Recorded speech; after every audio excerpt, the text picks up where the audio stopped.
श्रीमद् भगवद गीता के 36वें श्लोक में अर्जुन भगवान श्री कृष्ण से जनार्दन नाम लेकर कह रहे हैं कि इन धार्तराष्ट्रों को, यानी कि धृतराष्ट्र के पुत्रों को या धृतराष्ट्र के लोगों को मारकर हमें क्या प्रसन्नता होनी चाहिए।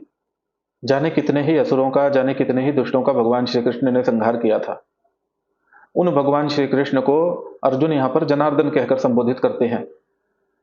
अर्जुन को भी जाने कितने ही दुष्टों का यहां पर संहार करना है। पहले भी अर्जुन कर चुके हैं, परंतु यहां जो मनोदशा है वो उसकी बात थोड़ी अलग है। और देखने वाली बात यह है कि अर्जुन उन लोगों को आतताई कह रहे हैं, पर साथ ही ये भी कह रहे हैं कि इनको मारकर तो हमें पाप लगेगा, इनको मारकर हमें क्या प्रसन्नता होगी। बड़ी विचित्र सी स्थिति है जो अर्जुन की इस समय है। अर्जुन की दृष्टि में, अभी जो अर्जुन की मनोदशा है उसके अनुसार, अर्जुन की दृष्टि में ये जो पांडव पक्ष के लोग हैं ये तो इन स्वजनों को मारने के अधिकारी ही नहीं है, क्योंकि उनको तो पाप लगेगा यदि मारेंगे तो। ये तो पाप कर्म है। स्वजनों को मारना ये क्या प्रीतिकर कर्म है? ये तो पाप कर्म है। इस प्रकार से अर्जुन सोच रहे हैं। अर्जुन कह रहे हैं कि भले ही ये लोग आतताई हों, पर हैं तो अपने भाई ही। तस्मान्नार्हा वयम हंतुम धार्तराष्ट्रान् स्वबान्धवान् स्वजनम हि कथम हत्वा सुखिनः स्याम माधव। अर्जुन कह रहे हैं कि भले ही ये आतताई हों, भले ही ये दुष्ट हों, भले ही ये चाहे जैसे हों, पर हैं तो अपने भाई, और अपने भाई को मारकर क्या हमें प्रसन्नता होगी? अपने भाई को मारने के, अपने स्वजनों को मारने के लिए तो हम योग्य ही नहीं हैं। इनको मारने के लिए हम अधिकारी ही नहीं हैं। कैसे हमें सुखी होना चाहिए जब हमारे अपने ही हमारे हाथों मारे जाएं। मोह में फंस जाने के कारण अर्जुन को न्याय अन्याय की विस्मृति हो गई है। न्याय अन्याय क्या है वो भूल ही गए हैं। आगे भगवान कृष्ण क्या कहने वाले हैं इसका अनुमान तो सभी को है।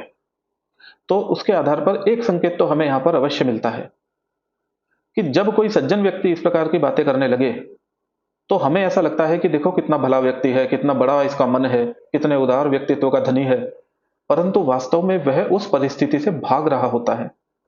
हम स्वयं भी कई बार इस प्रकार की परिस्थिति में भलाई का चोगा ओढ़कर छुपने का प्रयास करते हैं। कई बार माता पिता हमको समझाते हैं, कई बार जो हितैषी हमारे हैं वो हमें समझाने का प्रयास करते हैं कि संघर्ष करने में कोई लाभ नहीं है, छोड़ दो, जाने दो। और इस सबसे होता यह है कि कई बार हमें किसी को क्षमा करना पड़ता है। हम किसी को क्षमा कर देते हैं इसलिए नहीं कि हमारे मन में क्षमा की भावना उत्पन्न हुई है, पर इसलिए क्योंकि हम उस परिस्थिति से लड़ना नहीं चाहते। हम भाग निकलने का प्रयास करते हैं और नाम दे देते हैं क्षमा का अपनी भलाई का।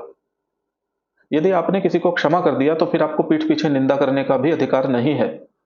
कई बार वास्तव में क्षमा किया जाता है, परंतु यहां परिस्थिति वैसी नहीं है। इस भेद को बुद्धि से समझने का प्रयास करना चाहिए। अर्जुन एक बड़े हृदय के व्यक्ति हैं, उदार हृदय हैं, क्षमा भी कर सकते हैं, पर यहां जो परिस्थिति है वो वास्तव में क्षमा नहीं कर रहे हैं, वो मोह में फंसे हैं। इस प्रकार हमने श्रीमद् भगवद गीता के 36वें और 37वें श्लोक पर विचार किया। आगे अर्जुन और क्या कहते हैं इसका विचार अगले भाग में करेंगे। तब तक के लिए नमस्कार।